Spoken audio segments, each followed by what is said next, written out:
ইবনে আব্বাস রাদিয়াল্লাহু তাআলা আনহু হইতে বর্ণিত আছে, তিনি বলেন, রাসূল সাল্লাল্লাহু আলাইহি সাল্লামের নিকট এক বেদুইন এসে বলল, আমি কিভাবে অবগত হইব যে আপনি নবী? তিনি বলেন, ওই খেজুর গাছের একটি কাদিকে আমি ও ডাকলে তা যদি ও নেমে আসে, তাহলে তুমি কি ও সাক্ষ্য দিবে যে আমি আল্লাহ তাআলা রাসূল?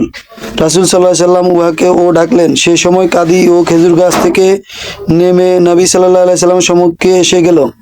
তারপর তিনি বললেন, এবার প্রত্যাবর্তন করো এবং স্ব স্থানে ফিরে যাও। সে সময় বেদুইন ইসলাম গ্রহণ করলো।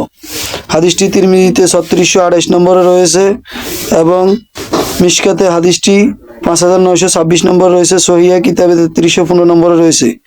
বেদুইন ব্যতীত পুরো হাদিসটি সহিহ। আনাস ইবনে মালিক রাদিয়াল্লাহু তাআলা আনহু হইতে বর্ণিত আছে, রাসূল সাল্লাল্লাহু আলাইহি সাল্লাম মসজিদের নববীতে একটু খেজুর গাছের কাণ্ডের সাথে ঠেস দিয়ে খুতবা দিতেন। তারপর তার জন্য লোকেরা একখানা মিম্বর স্থাপন করলে তিনি মিম্বরের উপরে দাঁড়িয়ে খুতবা দান করেন।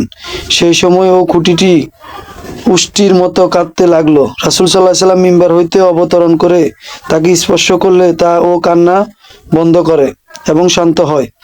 হাদিসটি তিরমিজিতে 3627, ইবনে মাজাতে 1415 নম্বরে রয়েছে।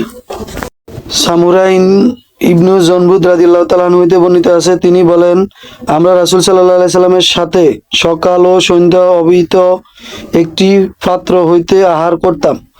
10 জন আহার করে চলে যেত এবং আবার 10 জন খেতে বসত।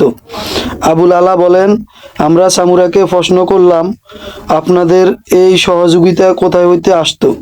সামুরা রাদিয়াল্লাহু তাআলা আনহু বলেন, কিসে তুমি আশ্চর্যান্বিত প্রকাশ করছো? এই দিক দিয়ে ও সহযোগিতা আসতো। এই বলে তিনি ও আকাশের দিক হইতে মাধ্যমে ইশারা করেন, অর্থাৎ আকাশ হইতে সাহায্য আসতো। হাদিসটি মিশকাতে 5928 এবং তিরমিজিতে 3625 নম্বর রয়েছে। জাবির ইবনে সামুরা রাদিয়াল্লাহু তাআলা আনহু হইতে বর্ণিত আছে, তিনি বলেন, রাসূল সাল্লাল্লাহু আলাইহি সাল্লাম বলেছেন, অবশ্যই মক্কায় একখানা পাথর আছে যা ও আমার নবুয়তের অর্জনের রাতগুলোতে আমাকে সালাম করত।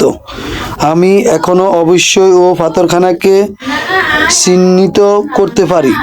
হাদিসটি তিরমিজিতে 3624 নম্বর রয়েছে। সহিহ মুসলিমে 7ম খণ্ডে 85 নম্বর রয়েছে। আনাস ইবনে মালিক রাদিয়াল্লাহু তাআলা আনহু হইতে বর্ণিত, রাসূল সাল্লাল্লাহু আলাইহি সাল্লাম অধিক লম্বা ছিলেন না এবং অতি বটেও ছিলেন না। তিনি অতিরিক্ত সদাও ছিলেন না, আবার বেশি ও তামাটে বর্ণেও ছিলেন না। তার মাথার চুল একেবারে ঘন ও কোঁকড়ানো ছিল না এবং একেবারে খাড়াও ছিল না। আল্লাহ তাআলা 40 বছর বয়সে তাকে নবুয়ত দান করেন। তারপর তিনি মক্কায় 10 বছর এবং মদিনায় 10 বছর বসবাস করেন। আল্লাহ তাআলা 60 বছরের মাথায় তাকে ও মৃত্যু দান করেন। সেই সময় তার ও দাড়ি, বৃষ্টি, চুল ও সাদা হয়নি। হাদিসটি সহিহ তিরমিজি 6ষ্ঠ খণ্ডে 3623 নম্বরে রয়েছে এবং মুক্তাসার শামাইল কিতাবে 1ম খণ্ডে 1754 নম্বর রয়েছে।